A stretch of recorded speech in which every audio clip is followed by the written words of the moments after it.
A graphical highlight of Unreal Engine 4 is our real-time dynamic global illumination and glossy specular reflection.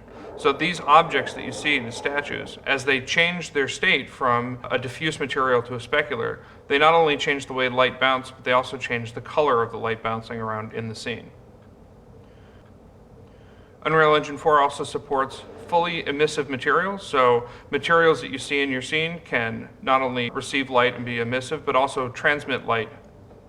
We have support for full shadowed and lit subsurface scattering. This night, as I move around, you can see the light through him changing based on the opacity and filter color. Unreal Engine 4 uses a fully deferred renderer. One of the applications for this is deferred decals. So this sphere drops wet decals on the ground, which change not only the diffuse and specular, but also the normals of the surface. And this is, again, all fully dynamic and real time. This is our orrery room, and this solar system that you see moving around has been placed to demonstrate our indirect lighting. If I change the time of day, the sunlight will begin to stretch further into the room, and this will begin to show more of the color of the light bouncing off of the floor and onto the surrounding metal walls. If I change the color of the carpet, you can see that the color of the room changes quite dramatically. I can do that again.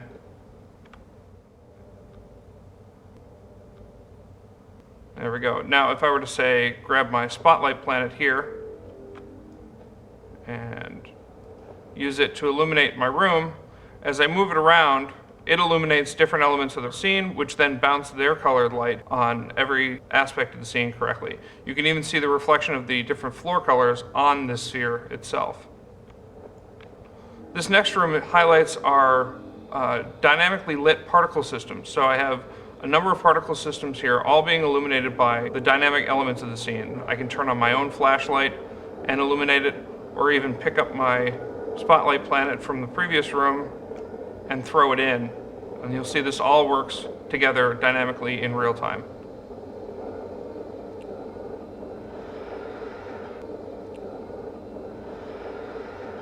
Out here we're highlighting our direct and indirect lighting on particles. So I have a volumetric particle system that is being illuminated from within by chunks of lava being shot up through the vent, which use the volume of the particles to determine the amount of light that transmits through. The particles are being illuminated directly by the sun and also picking up indirect illumination from the sun bouncing off the world. They're also correctly shadowing the environment around them.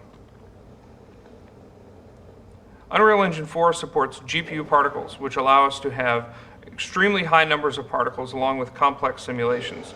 So for example, this room has over 1 million particles in it alone in various different elemental styles. I have fire and ice, obviously, with very different effects. And then I have a final magic effect, and this effect is demonstrating our vector displacement fields, which can be dynamic and fully interactive. So I have a vector field on this object, and as I move it around, it displaces the particles as it travels through them. And I can even turn it off and have it all wisp away.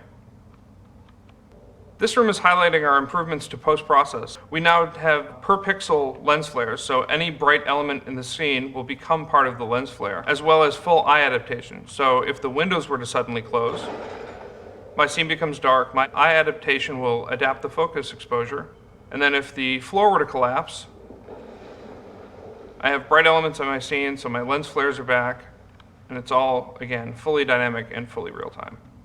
Heading up the stairs, we come to the hallway from our demonstration. And this has both my night from the cinematic and also full time of day. So if I watch the sunset,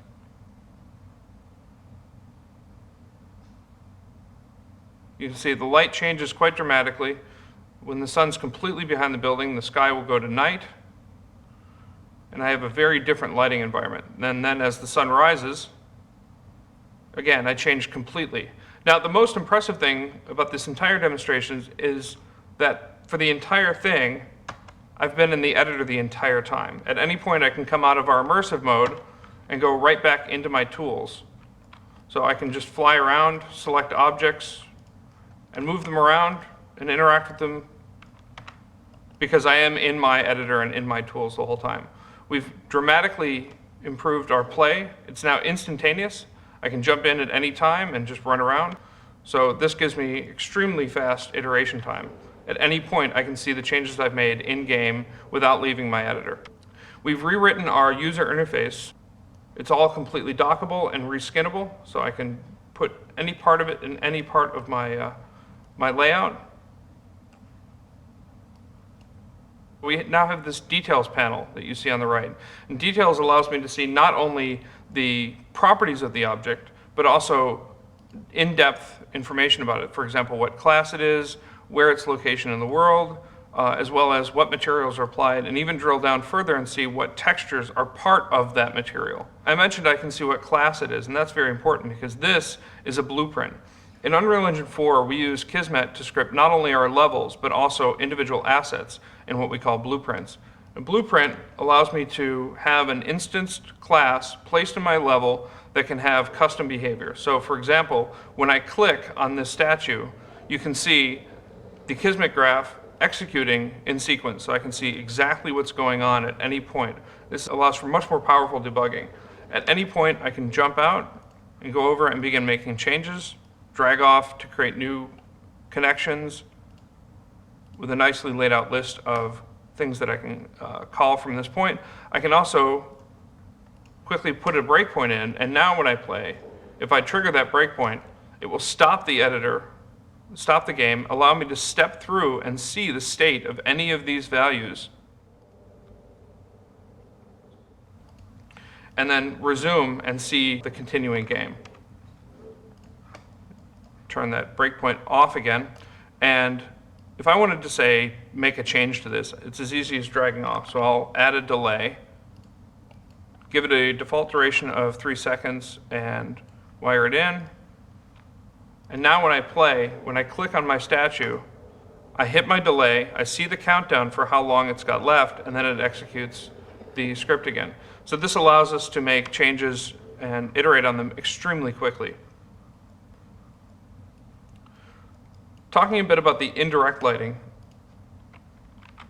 if I select the post-process for this environment and filter for the voxel lighting intensity, if I bring that down, this is what the scene would look like without any bounce lighting being derived. So there's no complex specular, there's very little secondary lighting in the scene, but if I bring that back up, I begin to get my metallic reflections, my complex secondary lighting on all of my objects, as well as a much more realistic environment.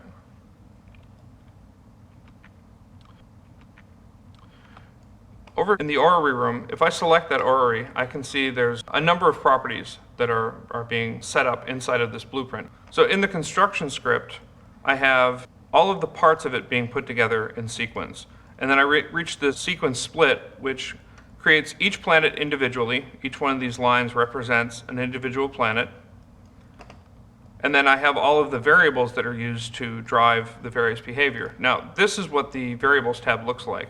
If I dock this here, you can see there's quite a few of them. But all of these can be categorized and given custom names. What that means is that when I get back to the placed version of it, I don't have a huge flat list of variables like I have in my editor. I have nicely categorized, friendly named properties that allow me to make changes without having to know how the script was made. Now, I showed play in editor, which instantaneous, I'm in, my game is running, I can interact with my planets, run around. But now I'm going to use simulate. And simulate plays the game, but doesn't put me in it. So now I'm still in the editor. I have complete control over my tools. I can see properties for any object. I can select the various elements in my scene. But because I'm not in the game, I can watch everything happen. And then at any point, I can click possess and become part of the game and begin interacting with my game as a player. So one last thing I'm going to show off. If I hit play and run around in my world, I can hit F10 to eject, and now I see my player's representation in the world again. If I open up his details panel and his code view, it will populate with the functions for that class, in this case a player. If I double click on one of those functions, it will open the source file for that class and go straight to that function. So this has leg strength, and I'll change that, minimize this, and I'm going to click compile and possess. So I'm back in my character playing the game. I can't jump very high, but when it finishes compiling, I become superhuman. So I can make these kind of changes while I'm playing the game, while I'm in my editor, while I'm making changes to my environment and my tools and everything, all in real time, as you see.